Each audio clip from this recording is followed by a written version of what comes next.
Exercises and Misexercises, a critique of repetition. Damned to distinguish between repetitions. The ethical distinction took effect from the moment in which repetition lost its innocence. The appearance of ascetics and asceticisms in the twilight of the advanced civilizations revealed a difference that had not been open to explicit development in earlier stages of civilization. In choosing to withdraw, the early practicing ethicists broke with the conventional forms and attitudes of life. They abandoned the established repetition sequences and replaced them with different sequences, different attitudes, not arbitrarily different, but rather redemptively different ones. Where the original distinction between high and beneficial life forms on the one hand and hopelessly ordinary ones on the other hand makes its cut, it does so in the mode of a neuroethical programming that turns the entire old system against itself. Here there are initially no intermediate forms. Body and soul reach the other shore together or not at all. Quote, "The whole man must move at once." End quote. The radical separation of ascetics, saints, sages, practicing philosophers, and later also artists and virtuosos from the mode of existence of those who continue in the average, approximate and unqualified, shows that the human being is a creature damned to distinguish between repetitions.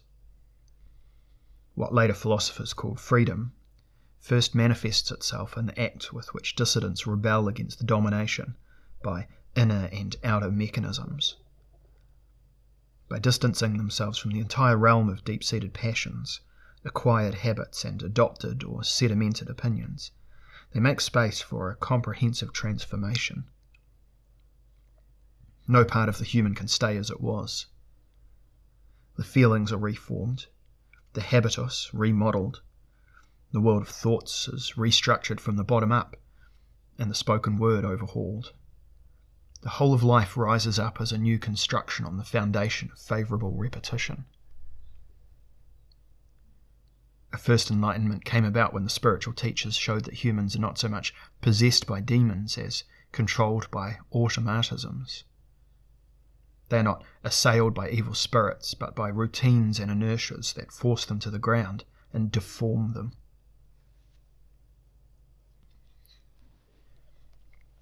What impair their reason are not chance errors and occasional errors of perception. It is the eternal recurrence of the clichés that render true thought and free perception impossible. Next to Gautama Buddha, Plato was the first epidemiologist of the spirit. He recognized everyday opinion, the doxa, the pestilence that does not kill, but does occasionally poison entire communities. Empty phrases that have sunk down into the body produce quote-unquote characters. They mould humans into living caricatures of averageness and turn them into incarnated platitudes. Because existence in the ethical distinction begins with the annihilation of empty phrases, it inevitably leads to the negation of characters. Part of the charm of free humans is that one can see in them the caricature they might have become. Whoever sought to eradicate it would be the human without qualities, free for an absence of judgment, character and taste. Such a person would, like Monsieur Teste, state, "La bêtise n'est pas mon fort." Stupidity is not my strong suit. They would be the human who had killed the marionette inside them. The transformation occurs through mental de-automatization and mental decontamination. Hence the use of silence in many spiritual schools to empty the cliché depot, a procedure that usually takes longer than a major psychoanalysis. Pythagoras supposedly demanded a 5-year silence of his pupils at the beginning of their studies. Nietzsche was still acting in this tradition. Quote, "Every characteristic absence of spirituality, every piece of common vulgarity, is due to an inability to resist a stimulus. You have to react. You follow every impulse." End quote. The spiritual exercise is the one that disables the compulsion. This de-automatization, this liberation from infection by the blindly reproducing unexamined, must be accompanied by the methodical erection of a new spiritual structure. Nothing could be more alien to the pioneers of the ethical distinction than modern spontaneism, which cultivates shock, confusion, and the interruption of the habitual as aesthetic values per se, without asking what should replace the interrupted. The original ethical life is reformatory. It always seeks to exchange harmful for valuable repetition. It wants to replace corrupt life forms with upright ones. It strives to avoid the impure and immerse itself in the pure. That these binary oppositions entail costly simplifications is, for now, beside the point. All that matters is that in this framework individualized freedom emerges in its oldest and most intense form. It results from an awkward discovery. There is a choice that changes all the factors influencing human behavior.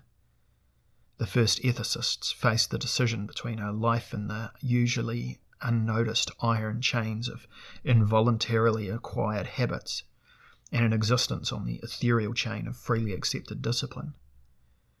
The most erroneous possible conclusion one could draw from this is that the appearance of genuine practicing awareness concerned purely the active.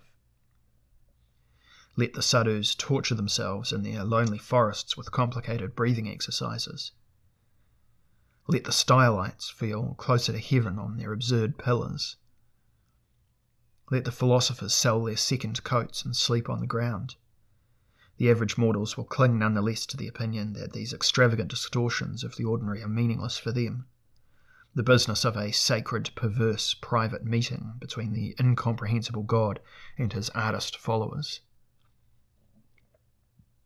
Whoever is unable to participate can continue in their old habitus, which, though not perfect, seems good enough for everyday life.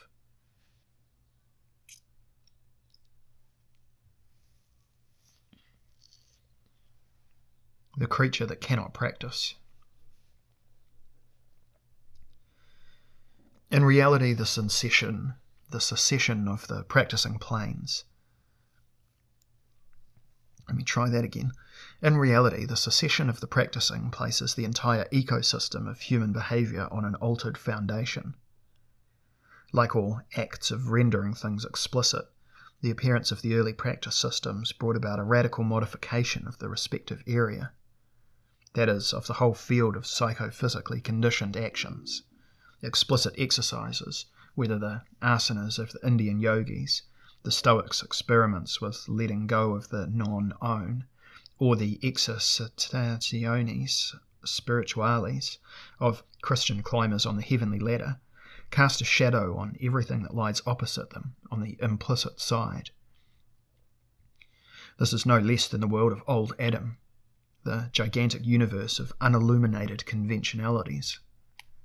The shadow zone encompasses the area dominated by repetitions of an undeclared practice character.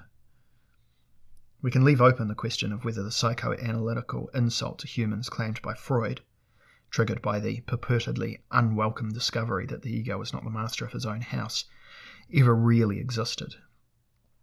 There is certainly no doubt about the reality of the behaviouristic insult to humans, which could equally be called the ascetological one. It follows from the observation that 99.9% of our existence comprises repetitions, mostly of a strictly mechanical nature. The only way to deal with this insult is to imagine that one is still more original than plenty of others. If one subjects oneself to more probing self-examination, one finds oneself in the psychosomatic engine room of one's own existence, where there is nothing to be gained from the usual flattery of spontaneity, and freedom theorists would do better to stay upstairs. In this investigation, one advances into a non-psychoanalytical unconscious, encompassing everything belonging to normally athematic rhythms, rules, and rituals. regardless of whether it stems from collective patterns or idiosyncratic specializations. In this area, everything is higher mechanics, including intimate illusions of non-mechanics and unconditioned being for oneself. The sum of these mechanics produces the surprise space of personality, in which surprising events are actually very rare. Humans live in habits, not territories. Radical changes of location first of all attack the human rooting in habits, and only then the places in which those habits are rooted. Since the few have been explicitly practicing, it has become evident that all people practice implicitly, and beyond this that humans are beings that cannot practice, if practicing means repeating a pattern of action in such a way that its execution improves the being's disposition towards the next repetition.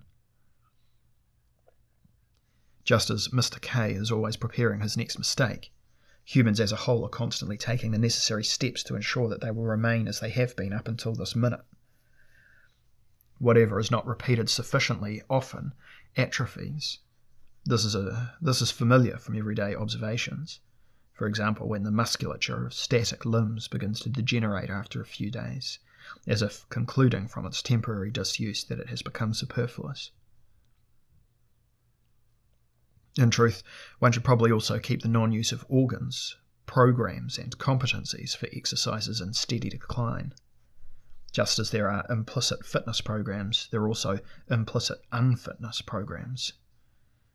That is why Seneca warns his pupil, "A single winter relaxed Hannibal's fibre." Other states of weakening may follow years of neglecting work. From this it follows that even a simple maintenance of bodily, or rather neurophysical form, can only be comprehended as an effect of undeclared training.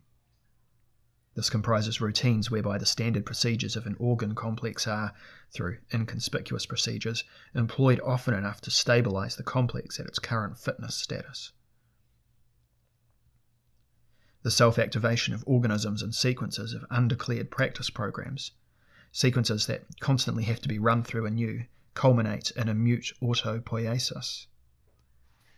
The element of live creatures that seems like mere self-identity is de facto the result of a perpetual self-reproduction by overcoming invisible training programs.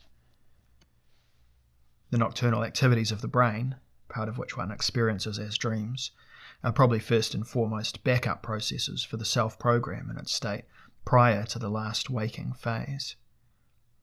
The self is a storm of repetition sequences beneath the roof of the skull. Personal identity then offers no indication of a mental essence or inert form. It rather shows the active overcoming of a probability of decline. Whoever remains identical to themselves thus confirms themselves as a functioning expert system, specializing in constant self-renewal. For surprise-friendly creatures of the Homo sapiens type, even triviality is not futile. It can only be attained through a constant cultivation of identity, for whose important aid is inward and outward self-retrivialization. Retrivialization is the operation that enables organisms capable of learning to treat something new as if they had never encountered it, whether by equating it mechanically with something familiar, or by openly denying its didactic value. Thus the new, initially and mostly, has no chance of integration into the apparatus of operating gestures and ideas because it is assigned either to the familiar or to the insignificant. If in turn the neolatric culture of modernity posits meaning in the new per se, this causes a brightening of the global learning climate. The price of this is a historically unprecedented will to be dazzled that gives unlimited credit to illusions of the new. Even manifest stupidity, incidentally, cannot be taken as a simple datum. It is acquired through long training in learning avoidance operations. Only after a persistent series of self-knockouts by the intelligence can a habitus of reliable mindlessness become stable. And even this can be undone at any moment through a relapse into non-stupidity. Conversely, every learning theoretical romanticism should be viewed skeptically, even if it appears under classical names. Aristotle was speaking as a romantic when he stated in the first line of his Metaphysics, "All humans strive for knowledge by nature." In fact, every striving for knowledge, understood by Aristotle above all as primary visual enjoyment, encounters its limits as soon as something new appears that one does not want to see. Such things are usually sights that are irreconcilable with the imperative of preserving identity. Then the much-lauded thirst for knowledge among humans turns in a flash into the art of not having seen or heard anything. The ethical distinction not only uncovers the hidden practice character of ordinary life, it also reveals the gulf between the previous existence in the accustomed and the metanoetic life forms that must be newly chosen. This distinction demands cruelty towards oneself and others. It leads to overload in its most naked state. We hear its original voice when Jesus says, "Anyone who loves his father and mother more than me is not worthy of me." And any of you who does not give up everything he has cannot be my disciple. And I did not come to bring peace, but a sword. The blade of distinction is the apocalypse that takes place now or never.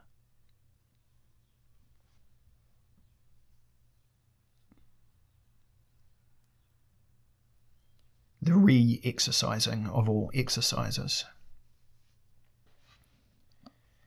Just as a person's unexpected suicide calls their entire social environment into question, an individual conversion to philosophy or their entrance into an ethical group problematizes the modus vivendi of all those with whom they had previously lived under the same roof, bound by the same customs, impregnated with the same habits, entangled in the same stories.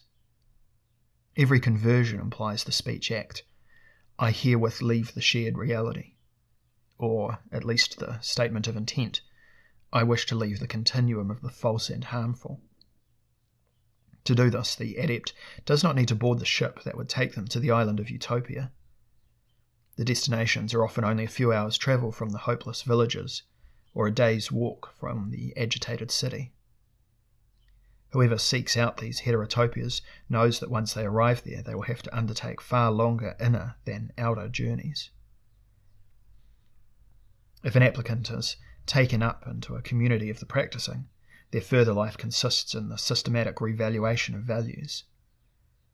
The cynics called this procedure defacing the coin, parasharatian to nomisma, which also means changing one's customs. Thus, a counterfeiter's metaphor provides the key word in the history of higher morals. The ethical mints are training camps for the ethos in need of remoulding. For the cynics of the 4th century BC, this meant renouncing all forms of behaviour based on arbitrary human rules, and henceforth listening only to the physis. These unabashed dissidents were probably the only wise men to believe that one could do such a thing in the middle of the city, provided one could find a vacant barrel. The other adepts of ethical difference knew very well that it is best to turn one's back on one's usual abode. As ethos and topos belong together, a different ethos calls for a different residence. One can only return to the origin if one is so deeply rooted in the new place and the changed habitus that there is no risk of relapsing into the old one. Until one reaches that point, it is good to inhabit a protected space in which the things considered right by the many, ton polon doxa, bounce off the better knowledge of the few. Among the early Greek Christians, one openly named a remote training centre after the activities that went on there, Asketeria, or sometimes Hesychasteria, the place of exercises in silence. The Indian word ashram, still in frequent use today, refers to the place of exertion. Sannyasin, on the other hand, the Indian name for the world abstinent, literally means one who has cast off all things, including the ties to a profane abode. It is said that the Indian wise man Totapuri, who lived around 1815 to 75, Rama Krishnan's teacher, who bore the epithet the Naked, Nāgka, never wore clothes, never slept under a roof, and never stayed in one place for more than 3 days in his entire life. For Nietzsche, only a generation younger than the evasive Indian, the other place was Sils Maria, at the foot of the mountains that are mirrored in the severe smoothness of Lake Silvaplana, quote, 6,000 feet beyond man and time, end quote.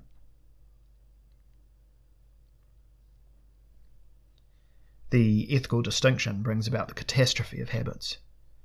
It exposes humans as beings that grow accustomed to anything.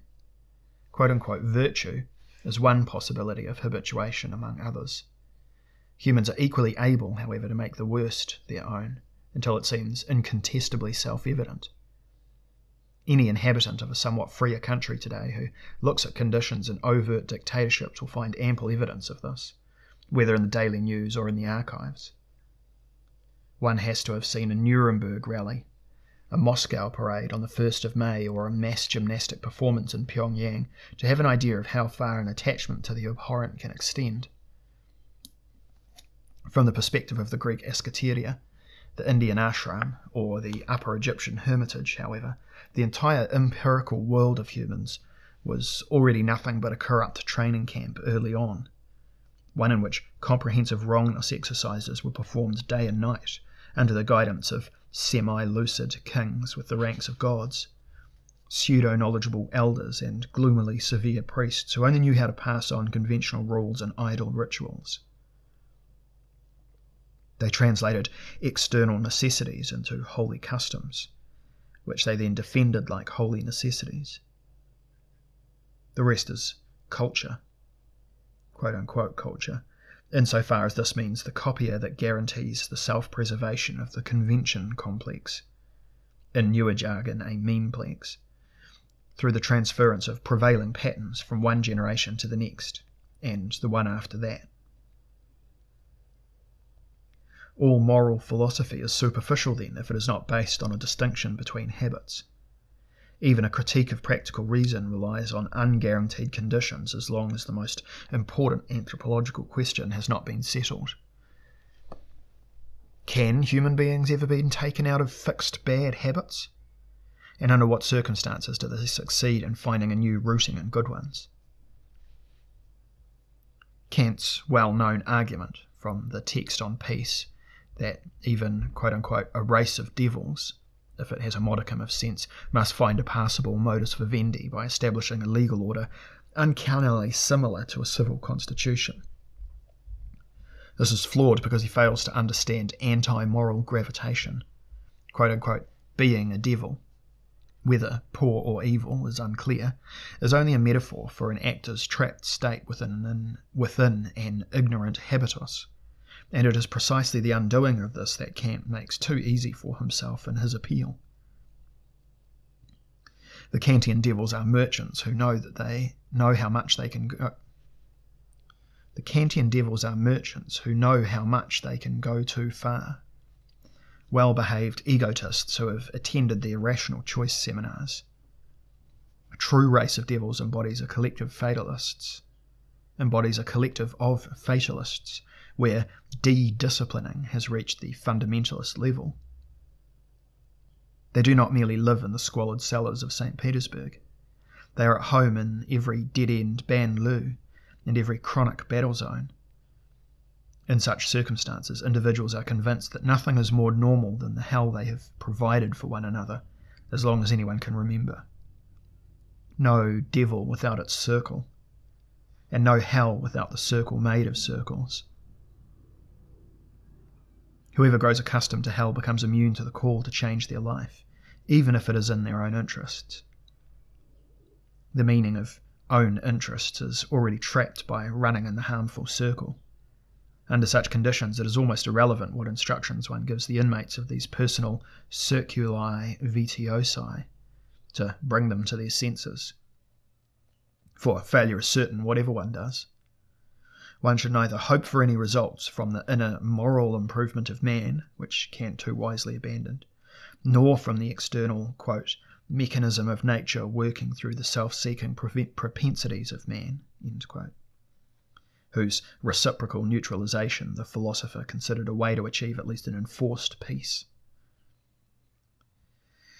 Experience shows that peace between inhabitants of infernal circles comes not from a mutual tempering of self-seeking propensities, but from concrete asymmetries. These can result from one-sided exhaustion or a resounding victory by one party. That is why systemicists say that one of the tools of evil is the inability to win.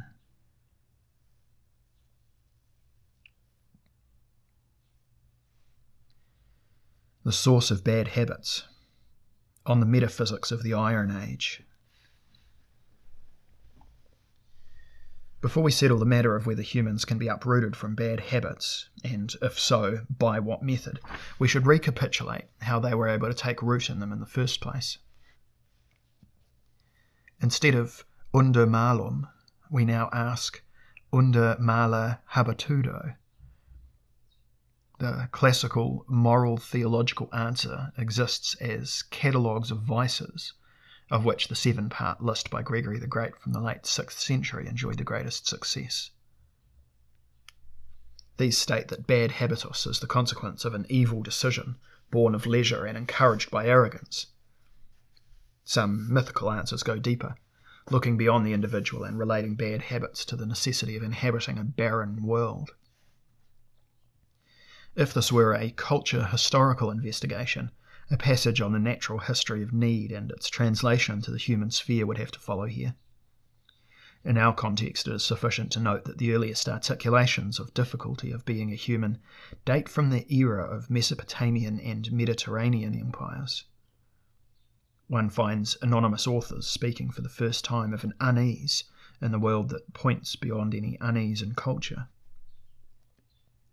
Instructive statements about the genesis of negative habitualizations are provided by two great myths about the human condition that mark the beginnings of the ancient Western civilizatory complex. On the Judeo-Christian side, the biblical tale of the expulsion of the first human couple from paradise, and on the Greco-Roman side, the doctrine of the Golden Age, which, owing to a dark causality of deterioration, has led to the present Iron Age via the intermediate ages of Silver and Bronze. Both narratives share the intention of explaining the normality of the bad. What sets them clearly apart from each other is the means they use to achieve this. The former explains the stay of post-paradise humanity in a chronically unsatisfying reality, using a moral catastrophe model known as the fall of man. The latter attributes the difficulties of the human race to a law of destiny that defines the present as a third stage of decay in a providential worsening process. While the moralistic model explains the unfavourable status quo as a consequence of overstepping a single boundary, the myth of the ages of man needs 3 descending steps to interpret mankind's unbalanced state as the result of the adverse conditions of the Iron Age. I will not linger on the conclusion that the fatalistic interpretation far exceeds the moralistic one in terms of contemplative breadth and historico-philosophical substance, whereas the moralistic version has a stronger personal effect on addressees due to its invasive tendency. From a systemic perspective, the biblical account contains a significant element of quote-unquote moral insanity, as it twists the knife even deeper into the chronically burdened humans in order to read their situation as an inherited debt and well-deserved punishment. At the same time, there is a certain psychogogical prudence in the culpabilistic arrangement for humans, as empirical findings show, become substantially more resistant to suffering when they are presented with a clear sense of what for, or failing that, at least a why and a from where. The Christian reception of the tale describing the expulsion from paradise produced a civilization whose members cannot experience hardship without thinking they deserve it. We regularly display our willingness to take the blame for our suffering, as if making a contribution to a semantic health insurance. In fact, what was viewed as a commitment to the Christian religion, quote-unquote religion, was often no more than our mandatory contribution to the guilt system. In the present context, however, what concerns us is the shared dedication of the Jewish and Greco-Roman narratives to interpreting the situation of humans in the world as a permanent stay in a malign milieu. The point of departure for both is the evidence that human existence in its present manifestation is fundamentally a being in need, including the necessity of adapting to need. Together they support the complementary evidence that the current state of affairs can only be understood as a fall from an originally completely different state. The chronic misery only appears as a consequence of epochal deteriorations, whether gradual and repetition-based or singular and catastrophic. In both cases, habitualized misery is experienced differentially. In the real domain, it contrasts with the modus vivendi of happy individuals who are still better off than most others, and in the imaginary domain with the notions of times in which things were better for everyone. This difference provides the matrix for the search for the other condition. Quote, where life itself is a withdrawal treatment, it provides fertile ground for addiction. End quote. The connection between addiction and search is explained by etymologists and psychologists.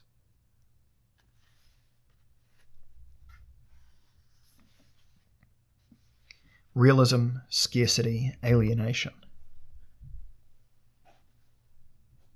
According to the oldest behavioural theories, adaptation to a chronically inappropriate climate creates a habitus that could, in a non-philosophical sense, be termed realism.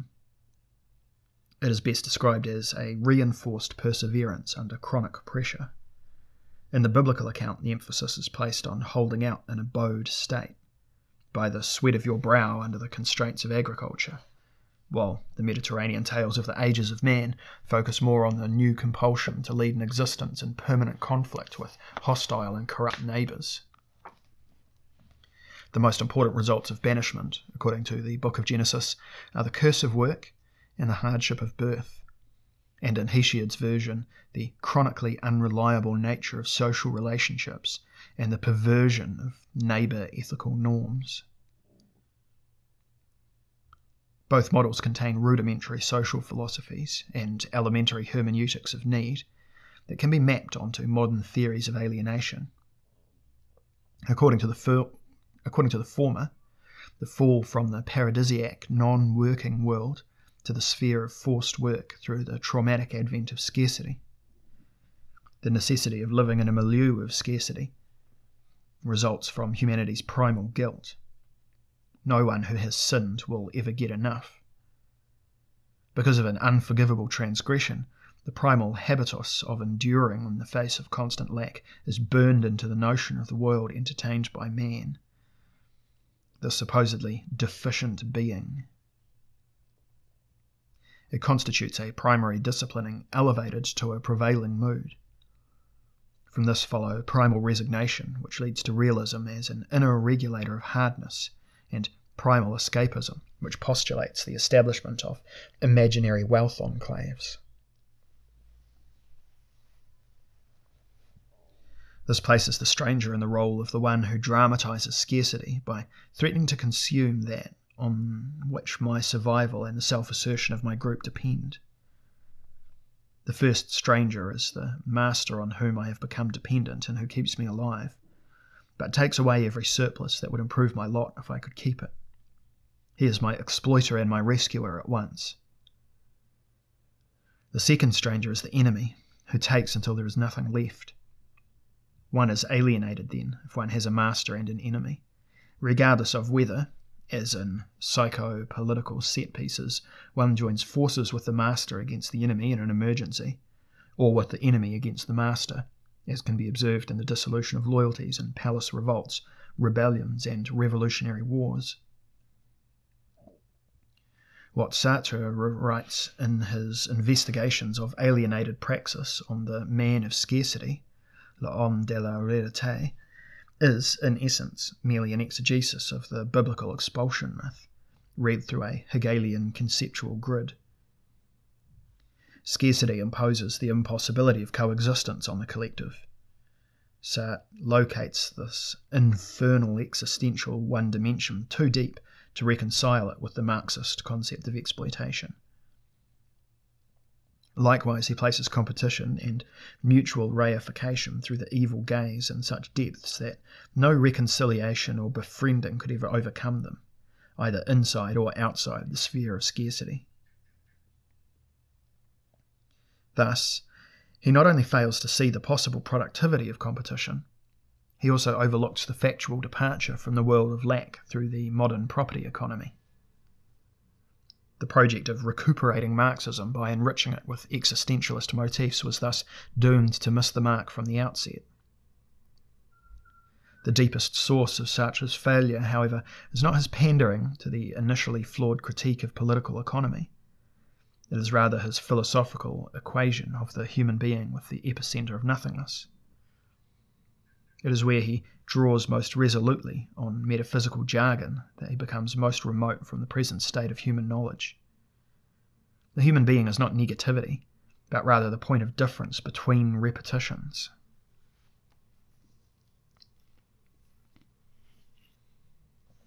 Hesiod emphasizes the disintegration of social cohesion in his statements on the Iron Age. What strikes him most is that the habitus of disloyalty predominates in the current race of humans, even among relatives and apparent friends. The natural parameters of good and bad, honour and dishonour, etc., all seem to have been inverted in the Iron Age. From a cultural, historical perspective, this shows a pragmatic, general climate in which populations with a rural character are obliged to learn unaccustomed urban strategic life forms. In this change, individuals must learn to switch from mentality to success.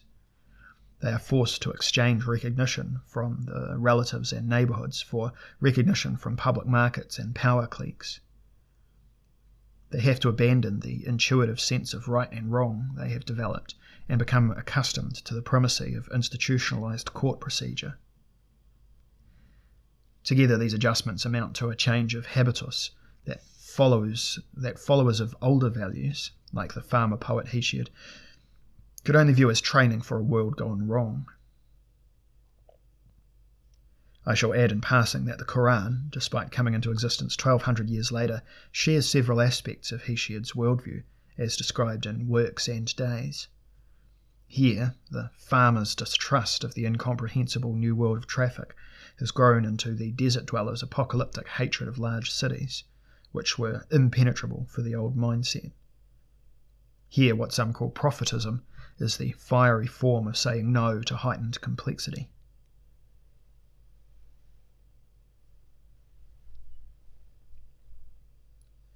The ascetic suspension of alienation, the 5 fronts.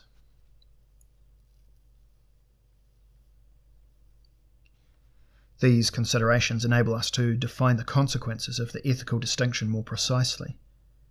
It aims for the systematic weaning of the subject from the reality effects of the Iron Age. Contrary to one's first impression, it questions the finality of the post-paradisiac condition, to separate the practicing individual from the dominant reality block. The ascetic revolt consistently attacks its opponent's strongest point. The great weaning process, as the history of asceticism shows, is directed at the 5 main fronts of need: material scarcity, the burden character of existence, sexual drive, alienation, and the involuntary nature of death. In these fields, the early, explicitly practicing life proves that it is possible to compensate for even the most widespread existential deformations, albeit at a price that leads most to accept the ills instead. It is not only the fear of something after death, as Hamlet says, quote, that makes calamity of so long life, end quote. Even more, it is the hesitation before breaking out of a well-rehearsed and accepted misery. Given a choice between acquired deformation through reality and the feared deformations through asceticism practiced lege artis, the majority has always chosen the former. They preferred to wait for a comfortable revolution that, so they were told, would come as a quote-unquote event. People have always recoiled from the inconvenient realization that nothing happens unless one brings it about oneself.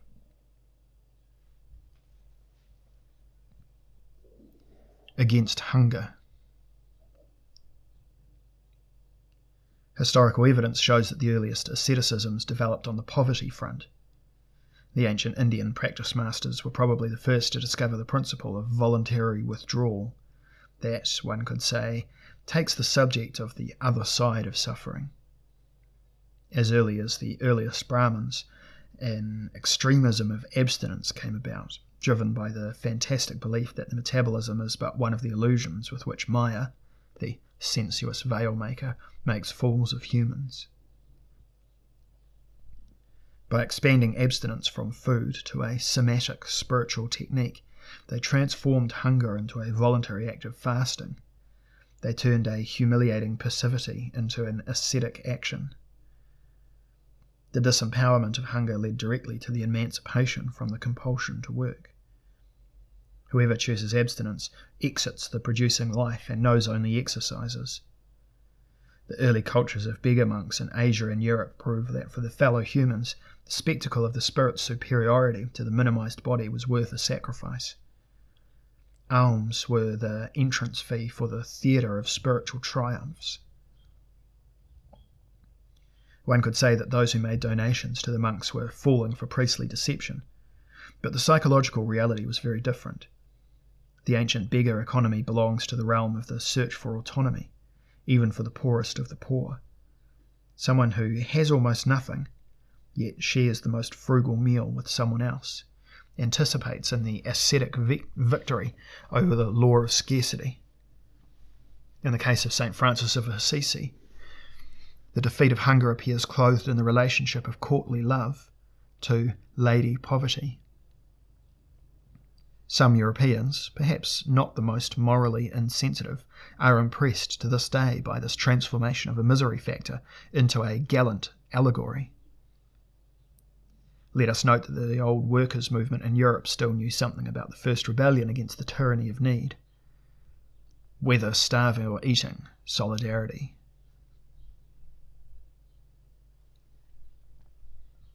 Against overtaxing. The second expansion of the autonomy zone is due to the early athletes and their forerunners in the military nobility. They found a way to disable the law of permanent overtaxing to which the great majority of people in class societies submit.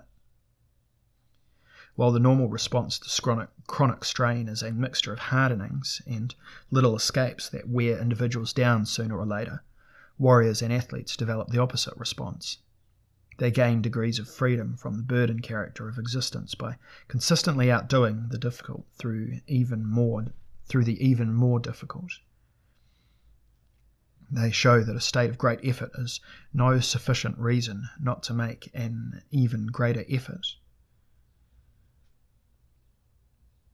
The image of Hercules at the crossroads is the primal ethical scene of Europe. This ultimate hero of being able to do something embodies the rule that one becomes human by choosing the difficult path. For this, it is necessary to favour the austerity of arete over the sweetness of depravity. Athletic irony pushes the boundaries back into the unbelievable, where there was nobody can do this, now there is, now I can. This expansion of the ability horizon also has a direct influence on the general sphere. Even the vulgar curiosity of the audience at athletic and circus performances contains a solidarity with the actors that has anthropologically far-reaching implications. Like the hunger artist, the athletes have a message for the psychologically poorest and the physically weakest that is worth sharing in. The best way to escape from exhaustion is to double the load. Even someone who cannot imagine following this maxim literally should still draw inspiration from it. The theory that there is always room to go higher is one that concerns everyone. It is in this context that one must assess the future of modern sport. Like a Herculean collective, it is standing at a crossroads. Either the athlete continues to act as a witness to the human ability to take forward steps at the threshold of the impossible, with unforeseeable transference effects on all who involve themselves in the appealing spectacle, or they continue along the path of self-destruction that is already marked out, where moronic fans shower co-moronic stars with admiration from the very bottom, the former drunk and the latter doped. One might recall in this context that Euripides already considered the athletic scene in the 4th century BC, which had taken on a decadent life of its own, a plague. Quote, "Of all the countless evils in Greece, none is worse than the race of athletes." End quote. Athleton genuus. Against sexual need. On the third front, the activists turn their attention towards the tensions of sexual drive.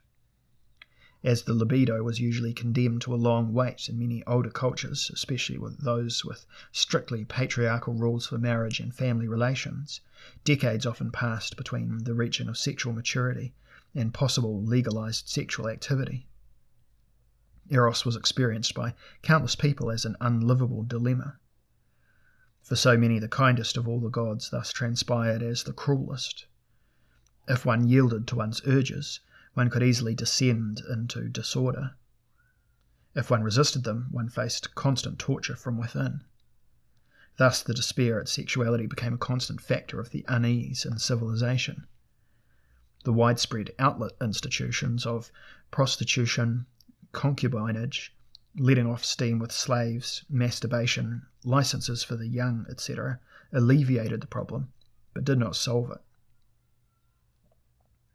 The ascetic response to the challenge of the sexual drive was to transform the constant excess of specific pressure into an aspecific élan, to strive for higher goals. The procedure for this, to use a more recent term, was sublimation. Plato revealed its schema by describing the ladder on which sensual desire ascends to a spiritual motivation, from one beautiful body to another, and from the plurality of beautiful bodies to the singularity of the beautiful. This ultimately transpired as the side of the good itself that shines in sensuality. In its conventional manifestations, philosophical critique of sexuality merely accuses it of sabotaging the ascent. Whether it creates a fixation on frustrating fantasies when it is unfulfilled, or, when fulfilled, drains off mental energy and gets caught in the small-scale cycle of tension and relaxation. Monastic critique of sexuality takes a far more direct approach from the outset by virtually demonizing physical desire, but with the same aim, to create perpetual desire and keep it at the necessary temperature. With this infinitized desire, which still haunted the shamefaced metaphysics of the 20th century under the name désir, has most cause to fear is the relapse into finitude that brings about the return of tepid prose. What this infinitized desire has most cause to fear is the relapse into finitude that brings about the return of tepid prose. This finitude is dominated by trivial inner states, depression, lack of élan, as well as the banal excess drive that does not lead to any goal-achieving or boosting programs. The uninspired psyche is unable to feel encompassed by an absolute. This spawns the gloom which the early abbots called Arcadia, the midday demon that paralyzes the monk's soul with indifference to God and everything else. Arcadia appears on the list of 7 deadly sins as sluggishness or sloth, and those who know it well almost fear it more than the queen of all vices, superbia. In modernity, infinite desire separated from humans and migrated into the economic system, which produces its own restlessness, while individuals increasingly discover that they can no longer follow the perverse imperative of always desiring and enjoying more.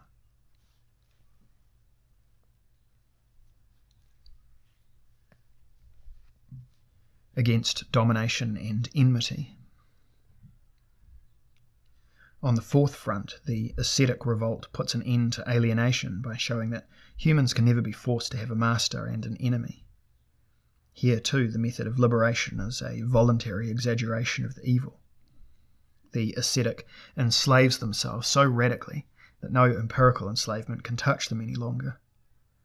They choose their master in the highest heights to free themselves from all second-class masters. Hence, Abraham breaks free of the visible gods by avowing his invisible God. Hence, the cynic, stoic, wise man submits to the law of the cosmos, which emancipates him from arbitrary human regulations.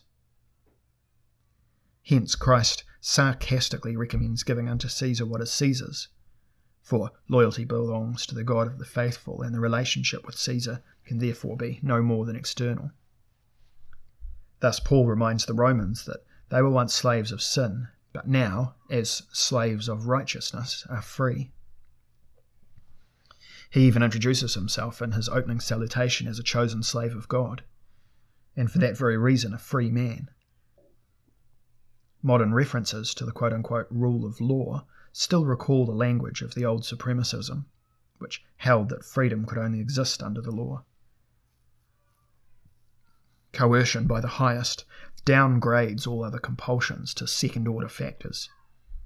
The dominion of the general is a medium of asceticism against the dominion of the concrete.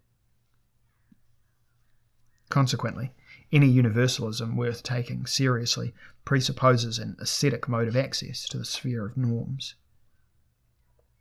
Anyone who wishes to have universalism without the work of renunciation, as if it were an omnibus to equality, has understood nothing about the cost of high generalizations.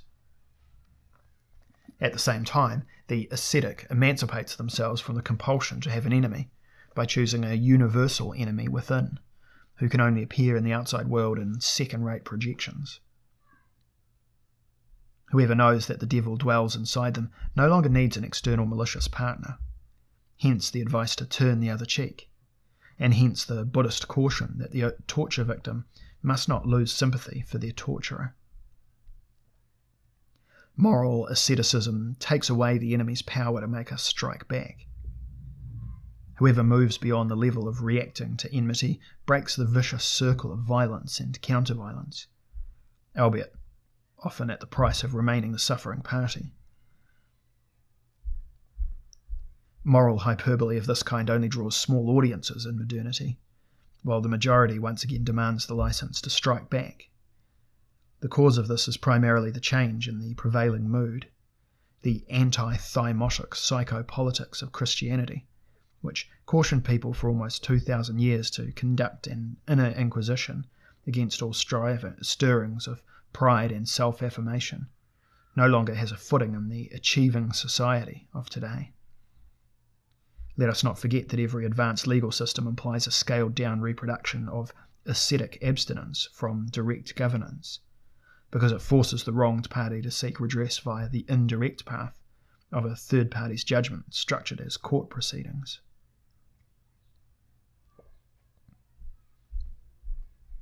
Against the necessity of dying.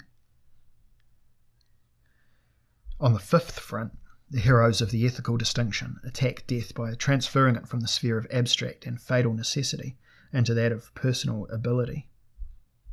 They abolish the terrorism of nature to which mortals have been subjected since time immemorial. This does not have to go as far as a physicalization of the immortality idea, as formed in the writings of Paul, and then once more of the Russian biocosmists, and currently among the American techno-Gnostics, whose ambition is to absorb theology into physics. The conversion of necessity into ability presupposes a strong notion of continuum that spans the boundary between life and death. This can be seen in the two great scenes of the art of dying in old Europe, the death of Socrates and that of Jesus. Through demonstrations of composure in death, the end of life exemplarily changes into a symbolic order with a strong sense of continuum, as if crossing over were no more than a change in the state of matter. An able and nurtured death is a direct revolt against the animal-like perishment, of which Job said that it is nonetheless the fate of humans. It equally contradicts the naked killing that pervades Homer's world, which virtually overflows with second-class dead who are left lying on the ground without honour to become food for the dogs and vultures, while the incomparable slayer Achilles finds a place in Hellenic memory. The symbolically nurtured death in Christianity extends the memorial function to the saved, who remains unforgotten in a divine memory, and thus become immortal. One could describe the work of ascetics on the life-death continuum as an original accumulation of civilizatory energy that allows even the most external compulsion to be embedded in the interior of the symbolic order. A modern trace of this civilization is visible in the growing suicide movement in the West. It has dismantled the metaphysical exuberance of the ascetic art of dying, but works on the meanwhile secure evidence that humans are always entitled to experience their death in culturally tended forms. The sound arguments of contemporary movements advocating a dignified death aim to break up the alliance between a reactionary religion and a progressive technological medicine. A reactionary religion and a progressive technological medicine, which together barely allow more than a higher form of bucket kicking. Instead, the goal is to make the achievement of ascetic cultures, embedding death in a shared ability, accessible also to non-ascetics.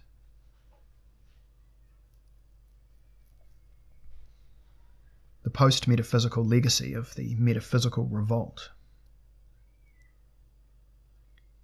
Looking back at the ascetic revolts against the reality principle of the Iron Age permits a clearer definition of what I call the de-spiritualization of asceticisms.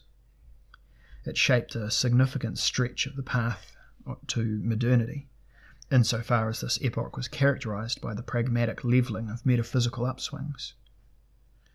This process forces the excesses into the arts, as well as the adjustment that Gotthard Gunther terms the transition, quote, from the truth of thought to the pragmatics of action, end quote. In this sense, modernity constitutes a strong substitute program for the ethical secession. Its precondition is the demonstration that on the 5 fronts of the old need, one can still win by other means than those used in battle by the practice heroes of earlier times. This was precisely the motto proclaimed by the pan-sophists of the Renaissance and the pioneers of explorative thought. Humans can do anything of their own accord as soon as they want to. They opened the door to the post-miserabilist age, which for the same reason is also a post-metaphysical one, as it reacts to existential compulsion with inner-worldly answers. Thinking and acting post-metaphysically means getting beyond the burdens of the old human condition with the aid of technology, and without extreme ascetic programs. The only modern-day ascetics whose victories one wishes to be authentic are athletes, whereas the spiritual victors over the old human condition have been stripped of their authority through the culture of suspicion. Anyone who heard a voice from a burning thorn bush after 40 days in the desert would be taken for a victim of a psychedelic episode. Anyone who claimed to transcend sexuality without ever having known it could be sure of being a diagnosed neurotic. And modern observers of religion consider Buddha Amida, who reveals himself to Japanese monks after 100 nights of sleep deprivation, a local psychosemantic effect.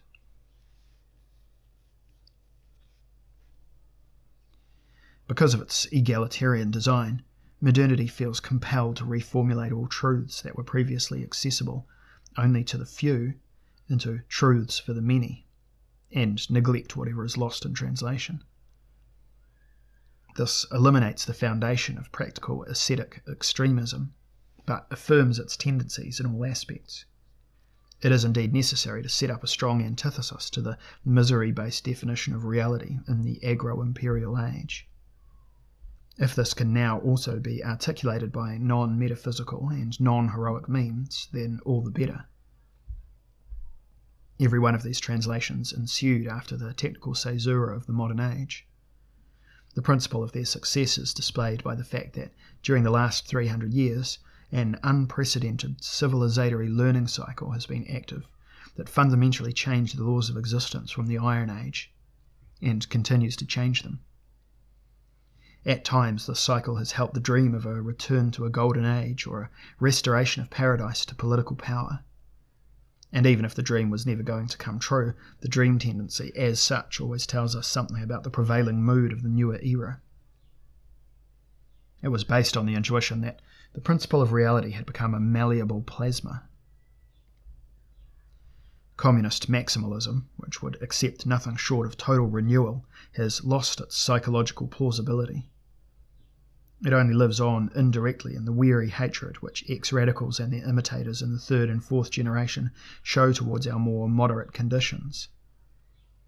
Nonetheless, the idea of returning to the second best still has great practical charms.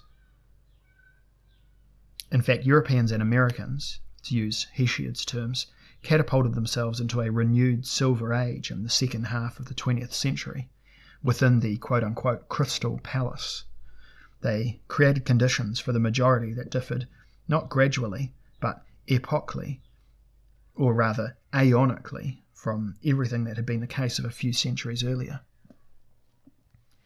Let us recall once again the October Revolution of 1846, the epochal date in the history of pain. We should also emphasise the de-agrarianisation of economic life, and thus the end of the, quote, idiocy of rural life, end quote. To the historian, it is beyond doubt that virtually all inhabitants of the Crystal Palace profit, at least in material and infrastructure terms, from unprecedented improvements in living conditions. A fact that is augmented and confirmed by the equally unprecedented blossoming of a culture of additional demands. The spiral of resignation from the Iron Age has been reversed and turned into an upward spiral of desire. In this situation, philosophy loses its mandate to rise beyond the static world of need that, as the theoretical wing of the ethical distinction, is administered for 2,000 years. It changes into a consultant to assist in explaining the advantage of no longer living in the Iron Age. It becomes a translation agency for transforming heroic knowledge into civil knowledge. It stands surety for the esoteric remainder with its own assets.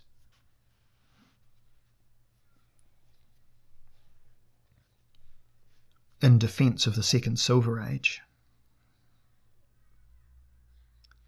it was Richard Rorty who promoted this translation work most coherently and appealingly in the last decades. Appealingly primarily because, despite his Dewey-inspired advocacy for the priority of democracy over philosophy, he made no secret of his sympathy for the exaggerations of heroic thought, which he also called romantic or inspiring thought. What places the American Rorty in the better traditions of European Baroque philosophy and the British, French, German Enlightenment is his unshakable fidelity to the idea of world improvement. A fidelity that finds its most old-fashioned and stimulating manifestation in his book on the improvement of America.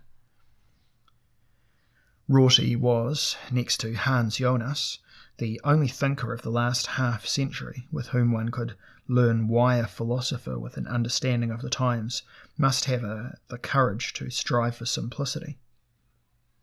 Only in a jargon-free language can one discuss with one's contemporaries why we, as members of modern civilization, may not have entered a golden age, but should not still view ourselves as citizens of an iron age either. When discussing this subject, philosophy and non-philosophy become one, and historico-philosophical theories and everyday intuitions merge into one another. The grandiloquent conservatives, who continue to cultivate the idiom of the Iron Age as if nothing had happened, must be challenged in a language of the middle. The same tone must be used to counter the far-left ideology still virulent at a local level, which, out of disappointment at the failed return of the Golden Age, do everything in their power to smear the Silver Age as a farce. Only in such a conversation could the reasonable element in the claims of the end of history after the collapse of the Soviet Union, which are presented in somewhat exaggeratedly and rejected even more exaggeratedly, be reiterated. The end of history is a metaphor for the disablement of the dominant reality principle of the Iron Age, following non-heroic measures against the 5 needs. These include the industrial political switch from scarcity to oversupply, the division of labour between the top achievers and the moderately working in business and sport, the general deregulation of sexuality, the transition to a mass culture without masters and the politics of cooperation without enemies, and attempts towards a post-heroic thanatology. None of these measures are flawless. Not one of them can move entirely beyond the level of lesser evils, and in some aspects they are even perceived as greater evils of a new type. That is why countless inhabitants of the second Silver Age, which does not understand itself, tend towards a deformation of this new state. What we call post-modernity is largely no more than the medial exploitation of unease at the second best, including all the risks that go with luxury pessimisms.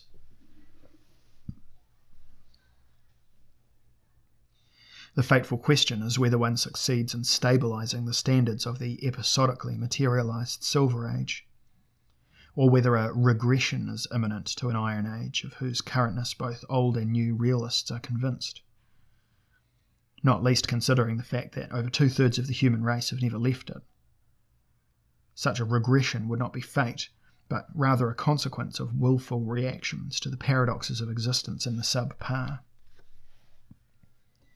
The decision about the further course of events depends on whether the learning context of modernity can get through all technical, political, economic, cultural, epistemological, and sanitary crises, and be expanded into a sufficiently stable continuum of improvement, knowledge, and optimization ability.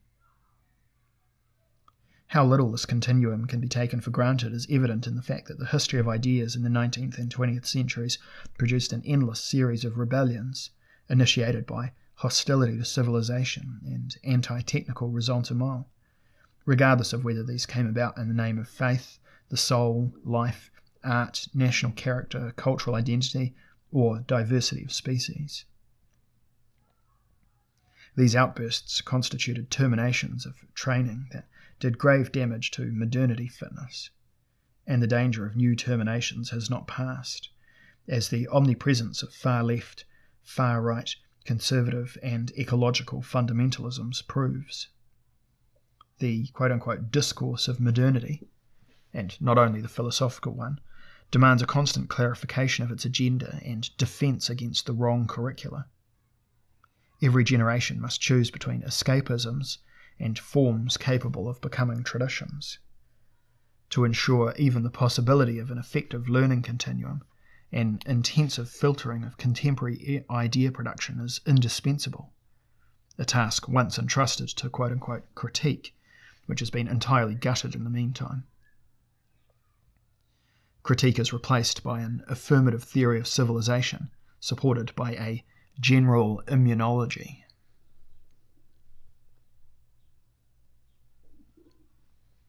Canon work in modernity. More than any form of civilization before it, modernity relies on sorting out what deserves to be passed on and foreshortening maladaptive developments, even if the necessary warnings are perceived by the protagonists of a current generation that basks in expressive malformations as oppressive infringements.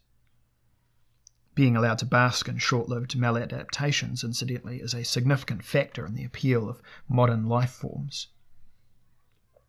It defines their aroma of freedom and lack of consequences. It liberates the present from the burden of creating role models. It is no coincidence that modernity is the El Dorado of youth movements. Its greatest temptation is to abolish the future in the pretext of being the future. Whoever restricts themselves to single-age ways of life does not have to worry about conveying role models in multi-age processes. as self-evidently maladaptive forms also tend towards reproduction under liberal conditions, and go on to haunt subsequent generations, it is important for the civilizatory process to musealize such variants as soon as possible, at the latest 1 generation after the resignation of the protagonists. In truth, one of the most important functions of the modern cultural archive is to render superfluous the index of forbidden books and works of art, which has meanwhile become counterproductive. The archive reverently preserves all important and interesting errors, all projects with no future, and all unrepeatable departures forever. Its collections are recruited from strictly outside of the canon, in which the real generational process continues to work. Otherwise, preservation in museums runs the risk of being confused with setting an example for successors, which is incidentally the favourite mistake of contemporary artists. Following the end of the museoclastic movements, they view the public museum as a collection of normative works, and fail to recognise its new function as the final destination of singularities. That is to say, as a depository for productions that can neither be followed up nor repeated. They likewise misunderstand the function of private collections, which is ultimately merely to withdraw pseudo-transcendent works from circulation. In addition, the paralysis afflicting the humanities today stems from the fact that its protagonists have, for the most part, settled into the archive as free-floating observers. Rorty slightly contemptuously calls them, quote, detached cosmopolitan spectators, end quote, and left all programmatic work on the crafting of a civilizatory code with a future to chance and fanaticism.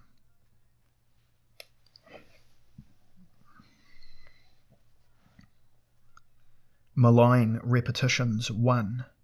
The Culture of Camps. Following on from these observations, I shall point out a few maladaptation phenomena that shape the civilizatory process of the 20th century. From today's perspective, they should be read as symptoms of the triumph of malign repetition in recent sequences of traditions, and therefore constitute emergencies for an intervening science of culture. I shall begin, continuing from the reflections of the previous section, with the culture of political murder in the pseudo-metanoetic politics of the 20th century, then deal with the weakening of the imitative factor in contemporary pedagogy, and finally address the illusory rejection of imitation in modern aesthetics. As far as the externalization of metanoia in the revolutionary politics of the 20th century goes, there is little to add to the earlier deliberations on the biopolitics of Bolshevism. The attempt to force, by political technical measures for large collectives, what could previously barely be achieved even through extreme ascetic exercises by highly motivated individuals, inevitably led to a politics of absolute means. Because the elimination of sluggish fellow humans seemed a logical choice as the means of all means for projects with this level of ambition, the first half of the 20th century saw the birth of the most historically unheard of form of maladaptive culture, the culture of camps. It served repression on the pretext of re-education, extermination on the pretext of work, and finally eradication without any pretext. One initially hesitates to apply the term, quote-unquote, culture to such phenomena. If one considers the scale of the camp worlds, however, their ideological premises, the logistical efforts they demanded, their personnel requirements, their moral implications, their habitus-forming effects, and their mental side effects among those running the camps, the word, quote-unquote, culture cannot be avoided. Even for these professionally learnable, routine-anchored monstrosities. Although the one tends initially to assume that the longer-term prospects of transmission for camp norms must have been poor, it is undisputed that during most of the 20th century there was an entrepreneurial culture of internment, selection, and elimination that survived for longer than one would ever have believed possible, either on moral or on culture-theoretical premises. crime organised by the Revolutionary Party state reached the Weberian stage in the Soviet Union and China, in the sense of a transition from a state of emergency to bureaucratisation. A maladaptive reversal with such long-term effects can also be observed in the life forms of the Parisian miracle courts in the 17th and 18th centuries. Those counterworlds of thieves, beggars and gypsies immortalised in novels of the 19th century, above all Victor Hugo's The Hunchback of Notre Dame. In these, too, something resembling a stable, perverse counterculture had come into being with unduly high chances of continuance.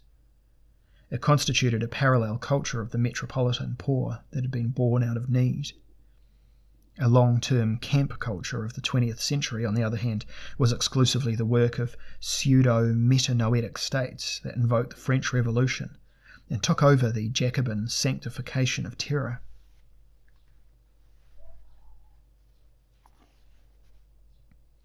The birth date of modern extremism as an entrepreneurial form, as an institution, can be precisely determined. 5th September 1918. When Lenin's decrees on Red Terror stated expressly that one must incarcerate the enemies of the Soviet Union in concentration camps and eliminate them step by step. This approach, intended as provisional in the first years, was maintained on a massive scale well into the 1950s, and in smaller forms until the 1980s, finally in collaboration with Soviet psychiatry, which was based on the axiom that dissatisfaction with the life forms of actual socialism was a symptom of severe mental illness. The facts speak a clear language. The world of Nazi camps lasted for just under 12 years, those of the Soviet Union almost 70 years, and those of Maoism at least 40 years. With a protracted aftermath in the prison system under the authoritarian capitalism of present-day China. This means that Soviet extremism could spread its copies as far as a third generation, and in the case of Maoism a second, whose effects are still felt today. The system of Laogai, literally reform through labour, affected over 50 million people and wiped out over a third of these. We owe a debt of gratitude to anti-fascism of all stripes for the insistence with which it denounced the hyper-maladaptive atrocities of the Nazi state, the Holocaust, that German synthesis of amok and routine. What remains notable is the asymmetry of coming to terms with the past. Anti-fascists of Soviet and Maoist dispositions have always evaded the question of why they showed so much more discretion when it came to the excesses of their own history, which were quantitatively even greater. To this day, knowledge of its true proportions is anything but widespread. Despite Solzhenitsyn, despite Zhong Chang, and despite the Black Book of Communism, while the denial of Nazi crimes is rightly treated as a punishable crime in some countries, the atrocities of the Marxist archipelago are still considered peccadillos of history in some circles. We learn from this that lies do not always have short legs. If maladaptation forms on such a scale are able to develop a second and third generation, their legs are rather longer than those of ordinary lies. It is worth pondering what enabled them to become so long. This concerns not only the autonomous creation of laws and dictatorial state formations, which tend to become retreats into abnormality, but also the foundations of modernism, with its advent, the gulf between demoralising success and legitimate exemplariness, known from older culture stages, opened up with unprecedented virulence. If a thinker of Sartre's calibre resolved to keep silent about the facts of the Soviet camp world well into the 1950s, despite knowing of its origins, its dimensions and its consequences, and even went so far as denouncing Western critics of the camps, including Albert Camus, as mendacious lackeys of the bourgeoisie, It is evident that the greatest maladaptive anomaly in the political history of humanity cast its shadow on the power of judgment of eminent intellectuals. The most culture-theoretically relevant information lies in the dates. Sartre's vow of silence accompanied the transition of Soviet camp culture to the third generation. He supported the perverse change of a quote-unquote measure into an institution. If one acknowledges this irrefutable meaning or secondary meaning in Sartre's reference to his quote-unquote companionship with socialism, it is undeniable that in his person, which seemed to embody the moral oracle of his generation, the archetype of the false teacher had entered the stage, though cultivators of the critical memory prefer to discuss it with reference to the person of Heidegger. Heidegger may have been a false teacher against modernity in some respects. The late Sartre was in all respects the false teacher in favour of modernity. Only in the context of a strict musealization can one refer to authors of this calibre to distinguish between greatness and exemplarity.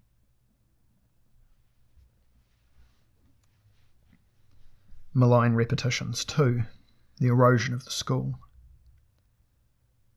As far as the decline of practice culture and the awareness of disciplines in the pedagogy of the second half of the 20th century are concerned, this forms the most recent chapter in the long history of antagonistic cooperation between the modern state and the modern school. I have shown how the liaison and the contradiction between state semantics and school semantics in Europe, from the 17th century on, if not earlier, inevitably led to chronic tensions between the internally differentiated subsystems. If the state's traditional request to the school to produce usable citizens is translated by the latter into an order to develop autonomous personalities, constant friction is preordained. As creative dysfunction on one hand, and as a source of chronic disappointment on the other. Generally speaking, one can say that bourgeois advanced civilization emerged from the surpluses of school humanism via the state education mission. One can virtually speak of a felix culpa on the part of the older bourgeois education system. It gave its more talented pupils infinitely more cultural motifs than they would ever be able to use in their civil functions. In this context, it may be productive to note that some of the greatest phenomena of spiritual surplus in recent intellectual history, Johann Gottlieb Fichte as the reinventor of the theory of alienation, and Friedrich Nietzsche as the modernizer of the Christian superhuman idea, passed through the same school, the Thuringian Pforte near Naumburg, which was known in its time as one of the strictest secondary schools in Germany. Fichte from 1774 to 1780, and Nietzsche from 1856 to 1864. It's hardly necessary to explain how the Tübingen Seminary over-fulfilled its training mission with the pupils Hölderlin, Hegel and Schelling. The question of what the pupil Karl Marx, who graduated in 1835, owed to his formative years at the gymnasium in Trier, the former Jesuit Trinity College, has been answered with rather modest information by revolutionary historiography. In the most recent phase of school history, the creative maladaptation of the classical school has been perverted into a malign maladaptation that can be called modern, insofar as it resulted from an epoch-typical disturbance of role model functions and the accompanying decline in practice consciousness. In the wake of this, school approaches a point of twofold implosion, in which it produces neither citizens nor personalities. It heads towards a state beyond conformization and production of surpluses that bypasses all aspects of direct usefulness and indirect creation of consequences. Year after year, it releases more and more cohorts of pupils whose adaptation to a school system that has got maladaptatively out of control is increasingly evident, without any blame whatsoever being attached to individual teachers or students. The two are joined in an ecumene of disorientation, scarcely paralleled in history. unless one wishes to point to the long night of education between the collapse of the Roman school system in the 5th century and the rebirth of a Christian humanist school culture in the wake of the Alcuinic Carolingian reforms during the 8th century. To diagnose the malaise, one would have to show in detail how the current school takes part in the process that Niklas Luhmann calls the differentiation of subsystems. Differentiation means the establishment of strictly self-referentially organised structures within a subsystem or quote-unquote praxis field. In evolution theoretical terms, the institutionalisation of selfishness.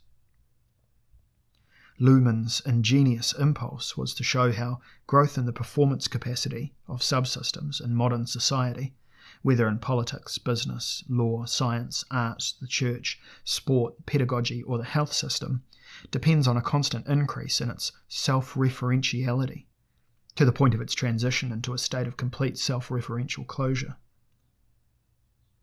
In moral theoretical terms, this implies the remoulding of selfishness at the subsystemic level into a regional virtue.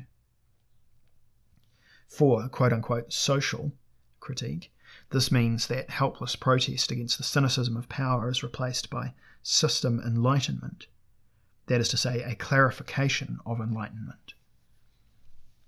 The systemically conditioned revaluation of values presupposes the de-demonization of self-preference that one can observe in the texts of the European moralists between the 17th and 19th centuries.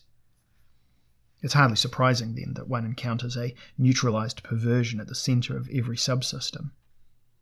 It is not only the offensive deviation of the quote-unquote blasphemer from the moral norm that appears perverse, but far more the openness of the admission that the subordinated system is ultimately only concerned with itself, not its possible mandates in a larger framework. Thus there is a close connection between cynicism and perversion. Cynicism, after all, as enlightened false consciousness, speaks the truth about the false, provided that it helps immorality to become blatant. This breakthrough to blatancy, the aletheia of systems, first occurred in the field of politics when Machiavelli disclosed the autonomous laws of political action and recommended its emancipation, long considered scandalous, from general morality. This was followed by economic theory from the advent of mechanical production in the late 18th century. Early liberals like Mandeville and Adam Smith had already understood. First comes amortization, then morality. The industrial system openly recognised that its task was to gain profits for its managers so that they could service their loans, make new investments, and cover salary costs. In short, within the system, quote-unquote social factors can only be taken into account via calculations of side effects. The argument that business is of most use to the social environment when it concentrates on what it does best, namely generating profits, is correct across the board. And yet it does not manage to acquire more than a vague plausibility, for the direct success of one side is accompanied by growing evidence to the contrary. The selfishness of the economic system ignores too many other interests, whether one describes these as the interests of the whole or not. The remaining subsystems are naturally forced far more strongly to hide their selfishness and justify themselves with the aid of vague holistic rhetoric. This does not alter their factual development into quote-unquote selfish systems. Each of them produces so-called experts who explain to the rest why things have to go the known way.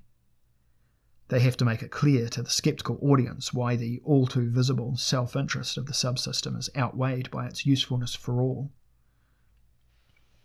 But one can still not imagine a health system openly stating that it primarily serves its own self-reproduction.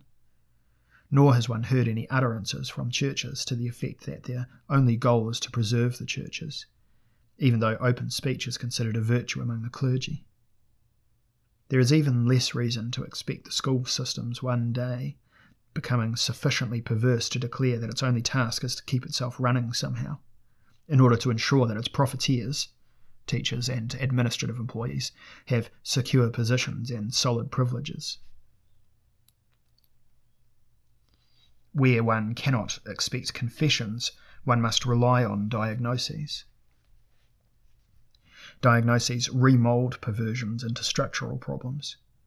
It is obvious that the problem of today's school system is not only that it is no longer able to fulfil the state mission to breed citizens, because the definition of the goal has become too blurred among the demands of the current professional world.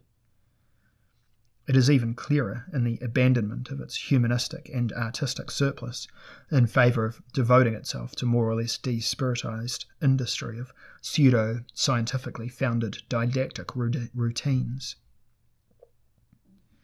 Because, in recent decades, it has no longer summoned the courage for dysfunctionality it had persistently shown since the 17th century, it changed into an empty, selfish system.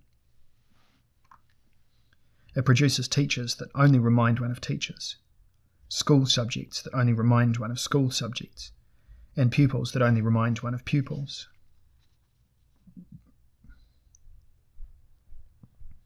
In this process, school becomes quote-unquote anti-authoritarian in an inferior fashion without formally ceasing to exercise authority. As the law of learning through imitation cannot be disabled, the school risks becoming exemplary for the next generation in its own reluctance to represent exemplarity. This means that the second and third generations will be populated almost entirely by teachers who no longer do any more than celebrate the self-referentiality of the tuition. The tuition taking place is self-referential because it is in the nature of the system for it to take place. The internal differentiation of the school system brings about a situation in which there is only a single main subject left in school, that of school. Accordingly, there is only one external goal to tuition, graduation with the corresponding qualification. Whoever completes a career at such a school has spent up to 13 years learning not to take the teachers as examples. Through adaptation to the system, they have learnt a form of learning that dispenses with the internalization of the material. They have virtually irreversibly rehearsed working through it without any acquisitive practice. They have learned the habitus of a pretend learning that defensively makes various objects its own, in the system imminently correct belief that the ability to adapt to the given forms of tuition is, for the time being, the aim of all pedagogy. In the light of these phenomena, radical school thinkers have called for a dissolution of the entire system, whether, as with Ivan Illich, in the postulation of a de-schooling of society, or among current reform educators, through the suggestion of abolishing the whole established system of subjects and turning school during the formative years into an open training camp for the polyvalent intelligence of young people.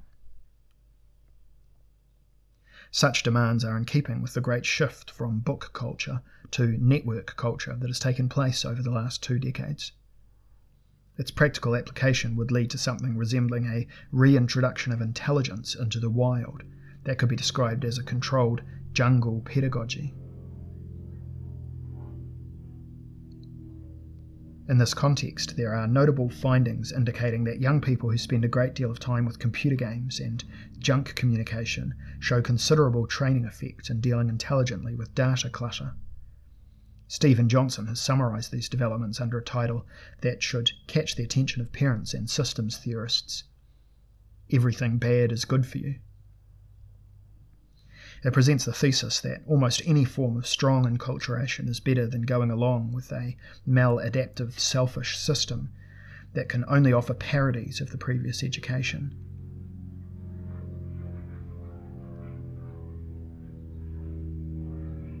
The problem of the false teacher, which I illustrated in the philosophical context using the example of Sartre, returns to the systemic level as the problem of the false school.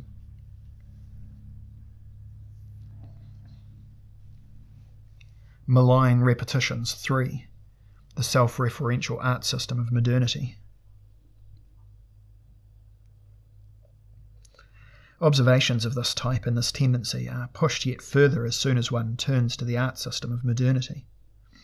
It is clear to anyone who examines the history of art from 1910 to the present day that the catastrophe of the visual arts took place during this time, both in the process theoretical and in the colloquial sense of the word. The three decisive generations of artists in the visual arts, from 1910 to 1945, from 1945 to 1980, and 1980 to 2015, expanded their field of their profession in a dizzyingly rapid advance towards new procedures. In the process, however, they forgot how to follow on from the highest artistic standards of the previous generation. The vast majority of them gave up the continuation of the golden chain of thematic, technical and formal imitations at the level of modernly unrestricted art experiments. The catastrophe of art transpires as the catastrophe of imitative behaviour and the training consciousnesses associated with it, which have spanned the previous 3,000 years of art history as a proliferation, however fragmented, of masteries and trade secrets. After a sequence of some 80 to 100 generations of imitatio-based copying processes in pre-modern art, the imitation of content and technique was almost entirely stripped of its function as a substantial cultural replicator within a mere 2 changes of generation. As imitation constitutes the decisive tradition-forming mechanism, however, even in a culture that disavows imitation in favour of a suggestive and dubious ideology of creativity, the imitation carried out by the moderns concerns the only aspect of art still suited to imitation, without the imitators having to notice, let alone cultivate, the tendency of the imitation themselves. This aspect consists in the fact that works of art are not only produced, but also exhibited. The shift from art as a power of production, along with the baggage of the old masters, to art as a power of exhibition, along with its freedom of effects, gives preeminence to a form of imitation that turns its back on the workshop and puts the place of presentation at the centre of events. In this way, an uncontrollably exaggerated element of selfishness enters not only the art world, but also the works themselves. From each decade to the next, one can see more clearly that they are ever less interested in their production character and ever more interested in their exhibition character. In his essay, Countdown 3, Kunstgenerationen, Heiner Mühlmann uses evolution-theoretical arguments to reconstruct the freefall of the art system into a state of rigorous self-referentiality. In this X-ray image of aesthetic evolution from 1910 to the present day, it becomes clear how the systematic misjudgment of imitation and the training element leads to paradoxical imitations and perverse forms of training. Paradoxical imitations and perverse training forms are ones in which malign qualities, which one would have termed vices in earlier times, reproduce most successfully. In the imitation-blind subculture of modern visual art, on the thresholds between generations, works and artists establish themselves in which one could observe the next highest level of self-referentiality. Yet contemporary observers proved unable to conclude from this that a self-referential work is simultaneously one that denies its own existence. Rather, the consummate malignity of the modern art scene is evident precisely in the fact that even the most shrilly self-referential cynicism can be taken as proof of the transcendent nature of art. The art system has meanwhile taken over the best place in the sun of selfishness unchallenged. Although Martin Heidegger had taught that the work of art establishes a world, at the very time when art began to descend into pure self-referentiality. In reality, the work of art in the selfish system of postmodernized art has no intention of establishing a world. Rather, it presents itself as a sign that it is showing something which does not refer to any world, its own exhibited state. The work of art in the third generation of blind selfishness imitation has anything but an explicit world relation. What it establishes is its manifest remoteness from everything outside its own sphere. The only thing it knows about the world is that it contains people who are full of longing for experiences of meaningfulness and transcendence.